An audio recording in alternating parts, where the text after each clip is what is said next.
Saudara, longsor menerjang Desa Situkung, Kecamatan Pandanarum, Kabupaten Banjarnegara, Jawa Tengah. 2 orang meninggal dalam peristiwa ini.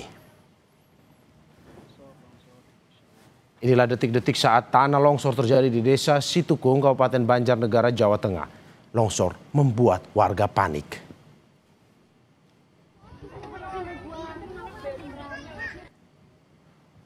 Longsor dipicu hujan deras yang mengguyur daerah itu selama lebih dari 13 jam. Membuat struktur tanah tidak mampu menahan beban air. Tanah longsor menimpa 30 rumah warga, lahan persawahan dan area perkebunan. Data BPBD, jumlah pengungsi hingga Senin 17 November mencapai 917 orang yang tersebar di 3 titik. Sementara itu 27 orang masih hilang yang diduga tertimbun longsoran. Longsor, Masya Allah.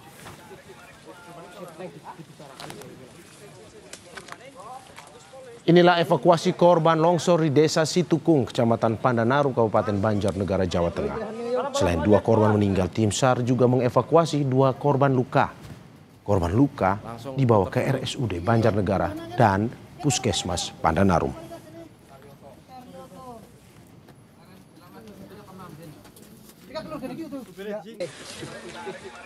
Korban meninggal dunia yang sudah ditemukan oleh tim SAR gabungan. Kemudian ada 2 orang korban luka-luka yang saat ini dirujuk dan dirawat di RSUD Banjarnegara dan Puskesmas Pandanarum. Kami masih melakukan cross-check data di lapangan karena masih ada dilaporkan 27 jiwa yang belum bisa dihubungi. Inilah visual udara longsor yang terjadi di Kabupaten Banjarnegara, Jawa Tengah. Longsor menyebabkan 30 unit rumah warga rusak berat. Longsor juga menyebabkan lahan persawahan dan perkebunan juga rusak.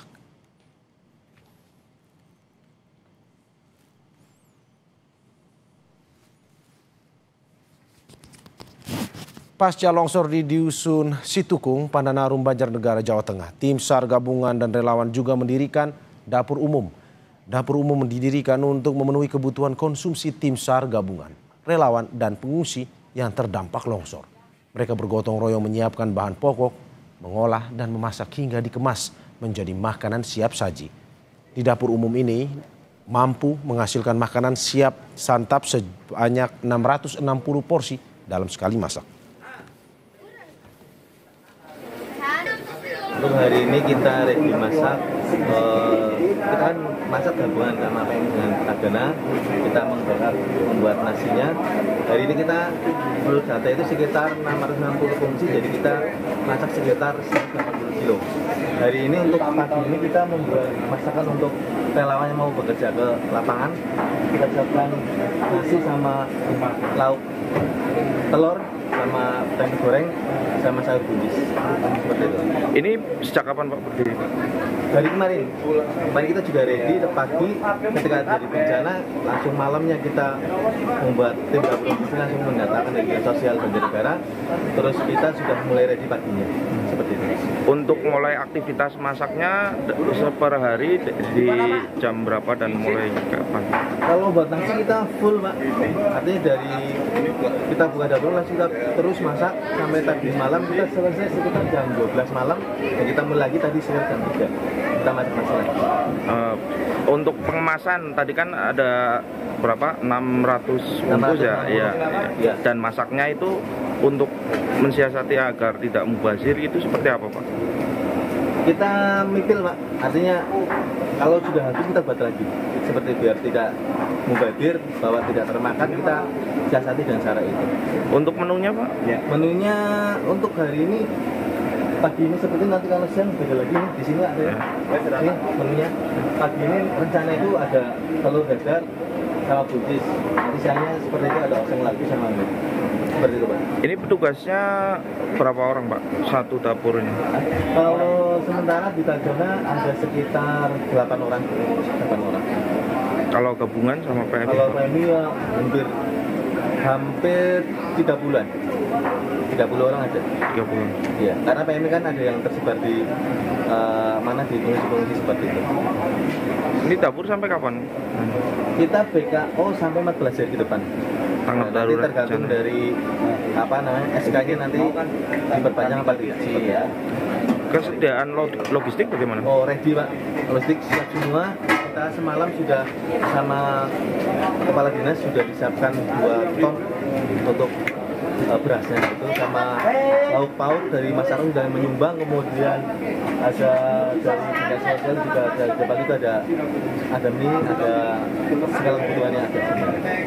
Telur juga ada. Ada berapa dapur umum sih Pak di sini? Kalau sementara yang di kecamatan lagi sih 1, sama saya lihat itu ada di Basnas di daerah Beji 1. Kita akan pantau bagaimana situasi terkini pasca longsor yang menerjang dusun Situkung, Banjarnegara, Jawa Tengah bersama jurnalis Kompas TV Harsono. Harsono, selamat pagi. Hingga saat ini proses pencarian korban sudah kembali dilakukan atau bagaimana dari pantauan Anda di lapangan? Ya, baik. Selamat siang Mario dan saudara. Dapat saya laporkan dari pos komando bencana tanah longsor di dusun Situkung, Desa Pandun, di Banjarnegara, Jawa Tengah ini dapat saya laporkan bahwa saat ini tim SAR gabungan masih terus melakukan upaya pencarian terhadap korban yang dilaporkan. Menurut data yang ada di posko ini sebanyak 26 korban yang masih dalam pencarian. Sementara korban meninggal seperti data yang sebelumnya saya laporkan bahwa korban meninggal masih sebanyak 2 orang. Dan data luka yang dirawat di rumah sakit ini sebanyak 8 korban.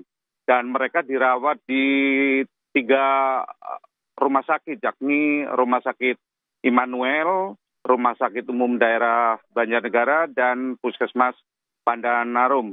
Sementara dari keterangan pihak BPBD, pada malam tadi para pengungsi yang ada di 3 tempat itu sudah ada yang terserang sakit begitu, dan sampai sekarang masih ditangani oleh tim medis.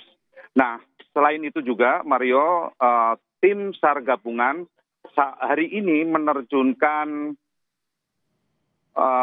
tim anjing pelacak yang nantinya akan membantu dalam proses upaya pencarian di lokasi longsor, yakni di dusun Situkung, Pandanarum, yang merupakan lokasi yang paling parah. Ya, di titik itu di dusun Situkung itu lokasi longsor itu paling terparah di situ. Sementara dari keterangan pihak Pemda juga melaporkan ada beberapa, bahkan banyak ya, sekitar ratusan rumah yang terdampak dari tanah longsor tersebut mengalami rusak. Dan dicatat oleh pos bahwa sebanyak 48 rumah terbilang rusak berat, Mario. Ya Harsono, update terakhir bahwa sudah 26 ya, karena kemarin hari Senin update terakhir itu sudah 27 warga yang hilang. Tapi dari update terakhir pagi hari ini dari Anda 26. Dan yang ingin kita tahu adalah yang korban jiwa atau korban meninggalnya ada berapa?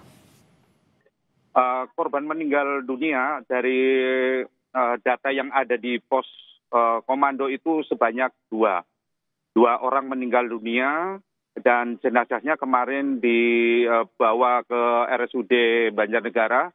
Sebetulnya sempat korban itu masih bernafas, tetapi ketika dalam masa perawatan korban kemudian meninggal dunia.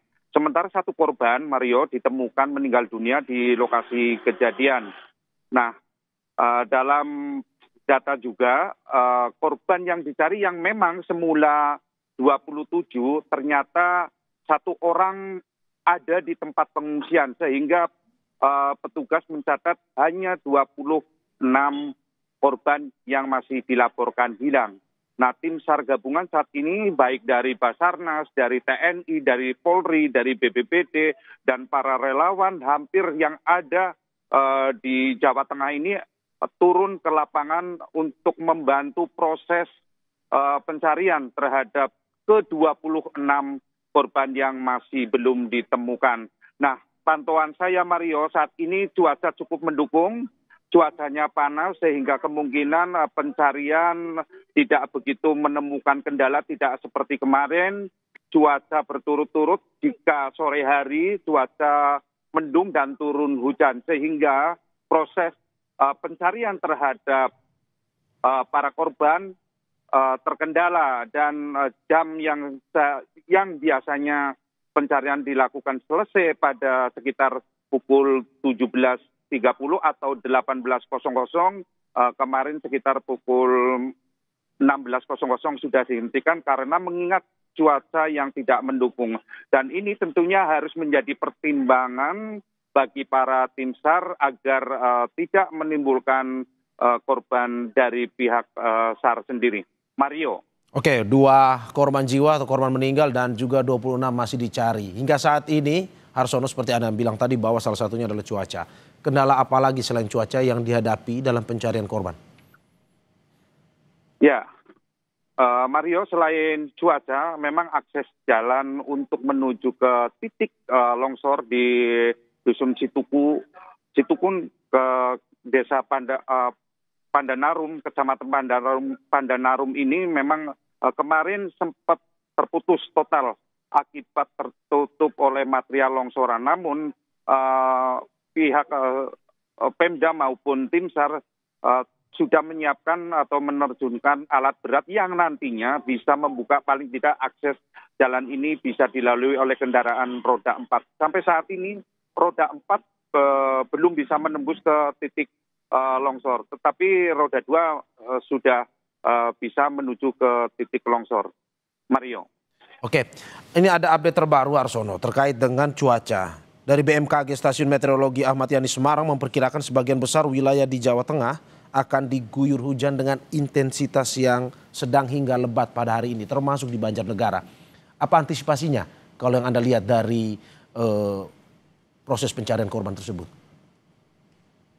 Ya, tadi sesaat sebelum digelar apel tim SAR gabungan yang dilakukan di sekitar lokasi kejadian memang sempat mengingatkan jika nanti dalam proses pencarian di lokasi ternyata saat ini memang cuaca sangat bagus, cuaca sangat mendukung, panas meskipun disertai dengan angin kencang, tetapi masih terbilang aman begitu ya Mario untuk dilakukan proses pencarian. Mudah-mudahan tim SAR di lapangan tidak menemukan kendala apapun dengan cuaca yang bagus ini. Semoga saja hari ini bisa ditemukan para korban, paling tidak bisa menemukan sebagian atau syukur-syukur bisa semuanya. Tapi itu bukanlah hal yang mudah karena ini titik pencarian. Tim SAR ini membagi menjadi 3 workset gitu, ada workset A, B, C. Nah, tetapi di workset A ini terbagi menjadi 2 titik. Nah, ini melibatkan beberapa unsur yang jumlahnya mencapai ratusan. Begitu silih berganti jika merasa tim SAR sudah ada yang lelah, kemudian ada yang menggantikan secara terus-menerus begitu, Mario. Oke, Harsono, berarti Anda mau bilang bahwa jika intensitas hujan tinggi nantinya di wilayah Banjarnegara, maka kemungkinan proses pencarian akan dihentikan sementara, seperti itu ya? Iya, betul Mario. Tadi Kepala Kalaksa BPBD Kabupaten Banjarnegara, maksud kami Aji, itu menyatakan bahwa kalau dan pihak Basarnas sendiri, jika cuaca mendukung seperti ini terus, maka tim SAR akan terus melakukan pencarian hingga pukul 18.00.